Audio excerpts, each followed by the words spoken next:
Hello, Joseph. Hello. Hello. What are you? I'm in a natural bent over position. Start again. I looked at this. You're just like that. Mate, it's fine. Leave it in. I walked straight into that one. Yes, you did.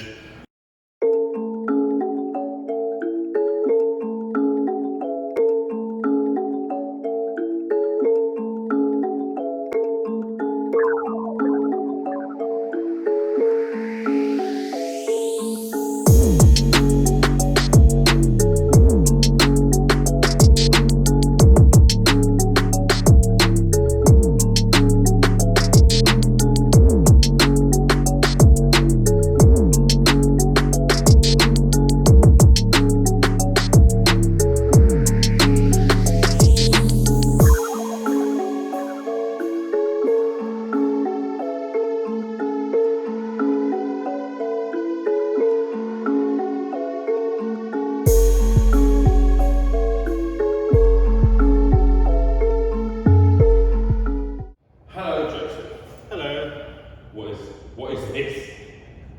This is my long lost Clio. It's been a while, I've forgotten what it looked like. Well, today, I don't even know what the date is today. Today, the date is the 11th. It's the 11th of May, 2022. Yeah, so it's about 6 months.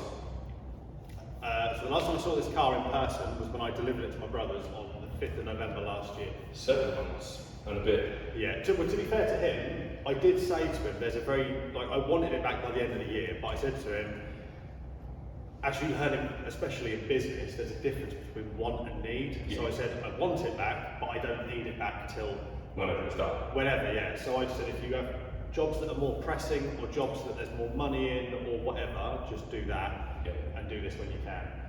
So I spoke to him probably a couple of weeks ago. He was done with his, oh no, it was more than a couple of weeks ago. Yeah, so we spoke probably a month ago.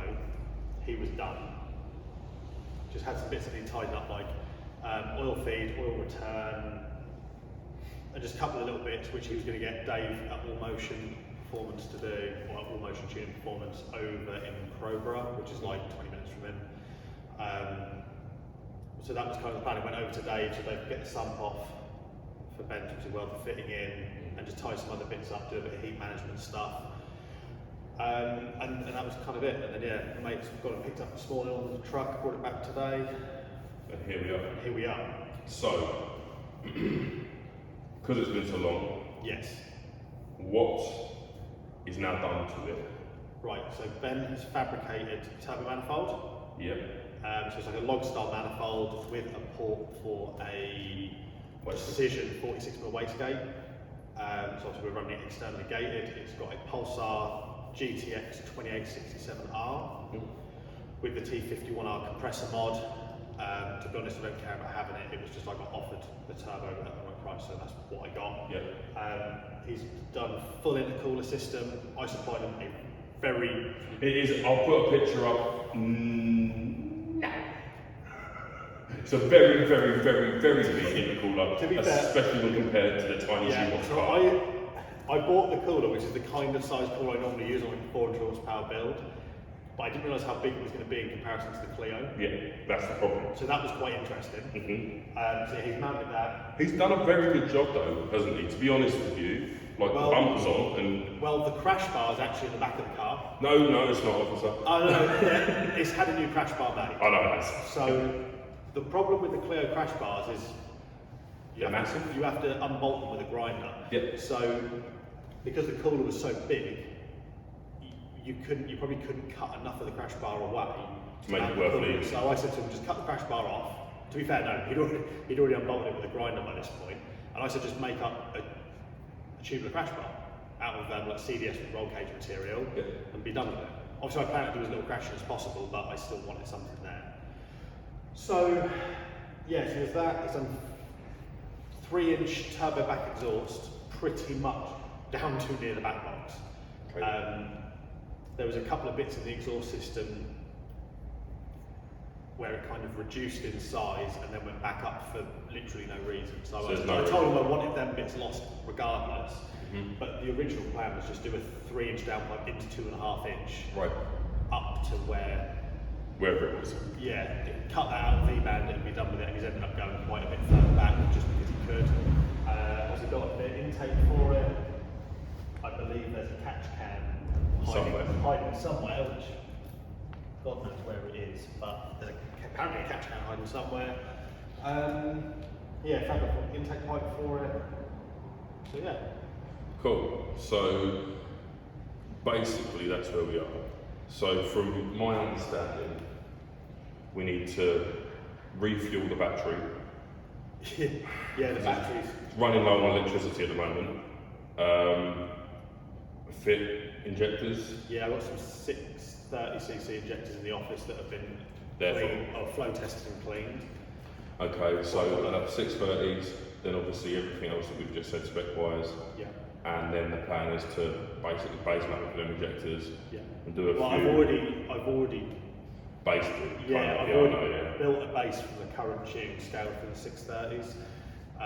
The other thing to mention is as well, we're running 2 springs in the wastegate, which equate to 7.5 psi.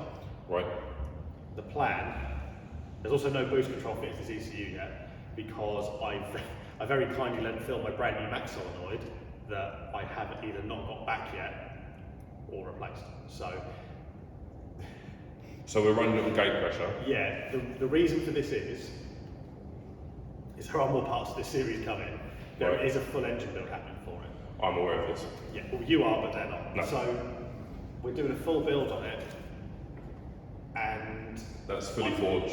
Yeah, so it's rods, pistons, cranks polished, basically stock size pistons but forged, new clutch, and so on. Correct me if I'm wrong, but as it stands, you wouldn't want to be running more than 7.5 psi if you had the option to. From my conversation with Andy over at Engine Dynamics, I think he said 10 is like your maximum. Okay, so we could remove the spring. We could add more springs. The whole reason I've gone semi-sensible is because I literally want to chuck it on the dyno, scale the injectors, map it safely, so that then when the engine's built, we can put the engine. Yeah, effectively this is just to get a base. Yeah, just to run it. Yeah, that's the idea. Is we're literally going to map it, pull the engine out, put the new one in, run it in, and then we're going to turn the boost. Yeah, and something you haven't said for a long time. I haven't for a while, to be fair. And from conversation we've had, you plan on 2 maps, 1 high, 1 low.